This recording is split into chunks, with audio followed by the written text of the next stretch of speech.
Bismillahirrahmanirrahim. Dear students, dear learners, how are you? I hope all are very well by the grace of Almighty Allah. Dear learners, dear students, শুরু করতে যাচ্ছি নবম শ্রেণীর ষষ্ঠ সপ্তাহের assignment কিভাবে তৈরি করবেন। ডিয়ার স্টুডেন্টস, আমাদের 6টি সাবজেক্ট ছিল ষষ্ঠ সপ্তাহে, তাই ষষ্ঠ সপ্তাহে 6টি সাবজেক্ট দুটি সাবজেক্ট করে আমি ক্লাস তৈরি করেছি উত্তর সহ। ডিয়ার স্টুডেন্টস, তাই প্রত্যেক সপ্তাহের অ্যাসাইনমেন্ট আমার চ্যানেলে আমি আপলোড দিয়ে থাকি। ষষ্ঠ সপ্তাহের অ্যাসাইনমেন্টের মাধ্যমে আমাদের অ্যাসাইনমেন্টের কার্যক্রম শেষ হতে যাচ্ছে ডিয়ার স্টুডেন্ট। তাই অ্যাসাইনমেন্টের কার্যক্রম শেষ হওয়ার সাথে সাথে আমি আবার বিভিন্ন গ্রামাটিক্যাল টপিকস নিয়ে টিউটোরিয়াল ক্লাস তৈরি করব। ডিয়ার স্টুডেন্টস, তোমাদের গ্রামার সম্পর্কে কোনো টপিক জানতে বা গ্রামার সম্পর্কে আপডেট জানতে আমার চ্যানেল সাবস্ক্রাইব করুন। ডিয়ার স্টুডেন্টস, এখন দেখাবো কিভাবে অ্যাসাইনমেন্টের খাতা সাধারণ তৈরি করবেন, কোথায় প্রশ্নের উত্তর পাবেন, কিভাবে প্রশ্নের উত্তর দিবেন। স্টুডেন্ট, সবগুলো আমি দেখিয়ে থাকি। ষষ্ঠ সপ্তাহে ক্লাস 9-এর বিজ্ঞান এবং পদার্থবিজ্ঞান দেখাবো উত্তর সহ। স্টুডেন্টস, আমাদের বিজ্ঞানের প্রশ্নটি ছিল যে অ্যাসিডের সংজ্ঞা দাও, ভিনেগার দুর্বল অ্যাসিড বলা হয় কেন, উদ্দীপকের 2 নম্বর বিক্রিয়া দুটি সম্পূর্ণ ব্যাখ্যা করো, পাকস্থলীতে অ্যাসিডের সমস্যা হলে এ থেকে উত্তরণের ক্ষেত্রে উল্লিখিত বিক্রিয়া দুটি ভূমিকা ব্যাখ্যা করেন। ডিয়ার স্টুডেন্টস, আমি উত্তরগুলো দেওয়ার চেষ্টা করেছি, এবার আমরা ক নাম্বার উত্তর দেব। এর আগে আমরা দেখিনি আমাদের কভার পেজ কীভাবে সাজাতে হবে, কভার পেজের অ্যাসাইনমেন্টের শিরোনাম কীভাবে লিখতে হবে। অ্যাসিডের সংজ্ঞা, ভিনেগারকে দুর্বল অ্যাসিড বলার কারণ, বিক্রিয়া দুটির ধরন ও ভূমিকা ব্যাখ্যা করা হলো। ডিয়ার স্টুডেন্ট, সেটা হবে অ্যাসাইনমেন্টের শিরোনাম। তারপর বিদ্যালয়ের নাম লিখবো, তারপর ছাত্রছাত্রীর নাম লিখবো, বিষয় লিখবো। ডিয়ার স্টুডেন্ট, তারপর রোল নাম্বার লিখবো, শাখা লিখবো। ডিয়ার স্টুডেন্টস, আমাদের ষষ্ঠ সপ্তাহের অ্যাসাইনমেন্টের তারিখ শুরু হবে 5 তারিখে। ডিয়ার স্টুডেন্ট, যেহেতু ষষ্ঠ সপ্তাহের অ্যাসাইনমেন্ট 5 তারিখ থেকে শুরু হবে, তাই 5 তারিখ লিখলে ভালো। ডিয়ার স্টুডেন্টস, আর মন্তব্যের কলামটি থাকতে ভালো, না থাকলে কোনো সমস্যা নাই, কারণ এটি টিচার লিখে দেবে। ডিয়ার স্টুডেন্টস, আমরা এখন অ্যাসিডের সংজ্ঞা দেবো। অ্যাসিডের সংজ্ঞাটি হচ্ছে, অ্যাসিড হচ্ছে টক, অম্ল, স্বাদযুক্ত এক ধরনের তরল পদার্থ। তাছাড়া অ্যাসিড পানিতে হাইড্রোজেন আয়ন তৈরি করে। অ্যাসিড 2 ধরনের হয়, শক্তিশালী অ্যাসিড, দুর্বল অ্যাসিড। মূলত অ্যাসিডের সংজ্ঞা হচ্ছে টক, অম্ল, স্বাদযুক্ত এক ধরনের তরল পদার্থ। ভিনেগারকে দুর্বল অ্যাসিড বলা হয় কেন ব্যাখ্যা করো। রেস্টুরেন্ট, ভিনেগার দুর্বল অ্যাসিড বলা হয় কারণ কিছু কিছু অ্যাসিড, বিশেষ করে জৈব অ্যাসিডগুলো পুরোপুরিভাবে বিয়োজিত না হয়ে আংশিকভাবে বিয়োজিত হয়। অর্থাৎ যতগুলো অ্যাসিডের অণু থাকে তার সবগুলো হাইড্রোজেন আয়ন তৈরি করে না, সেই জন্য এই অ্যাসিডগুলোকে দুর্বল অ্যাসিড বলে। তাই ভিনেগার অ্যাসিডকে অ্যাসিডই বলা হয় বা দুর্বল অ্যাসিড বলা হয়।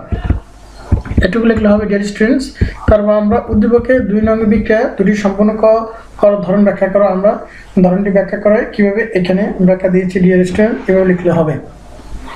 ডিয়ার স্টুডেন্ট, পাকস্থলী অ্যাসিডের সমস্যা হলে এ থেকে উত্তরণের ক্ষেত্রে উল্লিখিত বিক্রিয়া দুটি ভূমিকা ব্যাখ্যা করো। ডিয়ার স্টুডেন্ট, আমরা ভূমিকা দুটি ব্যাখ্যা করতে পারি এইভাবে ব্যাখ্যা করতে পারি। ডিয়ার স্টুডেন্ট, এবার পদার্থবিজ্ঞানের কিভাবে উত্তর তৈরি করবে, অ্যাসাইনমেন্টের উত্তর সাজাবে এখন দেখাবো। ডিয়ার স্টুডেন্টস, আমরা দেখছি একটা উদ্দীপক দিয়েছে, উদ্দীপকের মাধ্যমে 4টি প্রশ্নের উত্তর দেওয়ার জন্য বলছি। ডিয়ার স্টুডেন্টস, এখন দেখাবো কভার পেজ কীভাবে সাজাতে হবে। কভার পেজের অ্যাসাইনমেন্ট শিরোনাম কীভাবে লিখবে। তাপমাত্রা ধারণ ক্ষমতা সংজ্ঞা, মাটির কলসে পানি ঠান্ডা থেকে থাকে কেন, বস্তুর বর্জিত তাপ নির্ণয় ও গাণিতিক বিশ্লেষণ। ডিয়ার স্টুডেন্টস, তারপর বিদ্যালয়ের নাম লিখবে, ছাত্রছাত্রীর নাম লিখবে, বিষয় লিখবে, শ্রেণী লিখবে, শাখা লিখবে। ডিয়ার স্টুডেন্ট, তারিখ লিখবে। যেহেতু অ্যাসাইনমেন্টটি ষষ্ঠ সপ্তাহের অ্যাসাইনমেন্ট শুরু হয়েছে 5 তারিখ থেকে, তাই 5 তারিখ লিখবে। ডিয়ার স্টুডেন্টস, মন্তব্যের কলামটি লিখলে ভালো, না লিখলে সমস্যা নেই। ডিয়ার স্টুডেন্ট, এটি টিচার লিখে দেবে। ডিয়ার স্টুডেন্ট, এখন আমরা প্রশ্ন উত্তরে চলে যাচ্ছি। তাপ ধারণ ক্ষমতা কাকে বলে। ডিয়ার স্টুডেন্ট, আমি তাপ ধারণ ক্ষমতা কাকে বলে এটি লিখে দিয়েছি। কোনো বস্তু যতটুকু তাপ গ্রহণ করলে উত্তপ্ত হবে তাপ ধারণ ক্ষমতা বলে, তাকে তাপ ধারণ ক্ষমতা বলেন। এখানে তাকে তাপ ধারণ ক্ষমতা বলে লিখলে হবে, তাকে তাপ ধারণ ক্ষমতা বলে। ডিয়ার স্টুডেন্ট, আমি লিখে দিচ্ছি তাকে তাপ ধারণ ক্ষমতা বলে। সংক্ষেপে কোনো বস্তু তাপ নেওয়ার ক্ষমতাকে তাপ ধারণ ক্ষমতা বলে। ডিয়ার স্টুডেন্ট, আমি লিখে দিচ্ছি। তারপরে মাটির কলসিতে পানি ঠান্ডা থাকে কেন ব্যাখ্যা করো। ডিয়ার স্টুডেন্ট, মাটির কলসে পানি ঠান্ডা থাকে কেন আমি এটা লিখে দিচ্ছি। মাটির পাত্র তাপ দ্রুত বাষ্পীত করে এবং দ্রুত তাপ শোষণ করে নিজের তাপমাত্রা অন্য বস্তুর তাপমাত্রার সাথে মিশিয়ে যায়, তা মাটির কলসিতে পানি ঠান্ডা থাকে।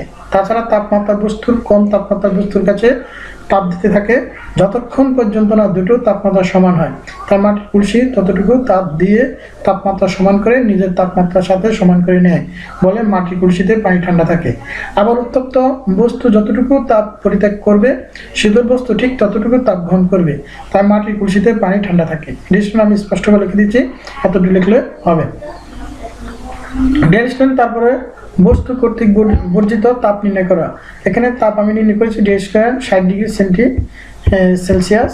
ডিরেকশন এখানে অঙ্কটি আমি করে দিয়েছি, এবং অঙ্কটি করলে হয়ে যাবে। ডিরেকশন এটা হচ্ছে আমাদের অঙ্কটি।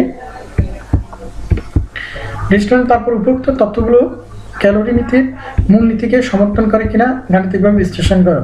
ডিরেকশন হ্যাঁ, ক্যালোরি নীতির মূল নীতিকে বিশ্লেষণ করে, আমি এটা বিশ্লেষণ করে দিচ্ছি, একটু লিখলে হবে। ডিয়ার স্টুডেন্টস, অথবা তোমরা বই থেকে আরেকটু বাড়ি লিখলে সমস্যা নেই, এতটুকু লিখলেও হবে। ডিয়ার স্টুডেন্টস, তাহলে আমাদের 4টি প্রশ্ন শেষ হয়ে যাচ্ছে। ডিয়ার স্টুডেন্টস, আমি চেষ্টা করেছি উত্তর দেওয়ার জন্য, এবং নেক্সট থাকছে ভূগোল ও হিসাব বিজ্ঞান। ডিয়ার স্টুডেন্ট, ভূগোল ও হিসাব বিজ্ঞান অ্যাসাইনমেন্ট পেতে হলে আমার চ্যানেলের সাথে থাকুন, চ্যানেল সাবস্ক্রাইব করুন। যেহেতু এ সপ্তাহে অ্যাসাইনমেন্ট শেষ হয়ে যাচ্ছে ডিয়ার স্টুডেন্ট, তাই আমি গ্রামাটিক্যাল টপিকস নিয়ে ইংরেজি ক্লাস তৈরি করব। গ্রামাটিক্যাল বিভিন্ন ডিফিকাল্ট টপিকস, বিভিন্ন গ্রামাটিক্যাল সমস্যা নিয়ে, খুঁটিনাটি জিনিস নিয়ে আমি টিউটোরিয়াল বা ক্লাস তৈরি করব। তাই গ্রামার শিখতে হলে আমার চ্যানেল সাবস্ক্রাইব করুন, আমার চ্যানেলের সাথে থাকুন। আল্লাহ হাফেজ।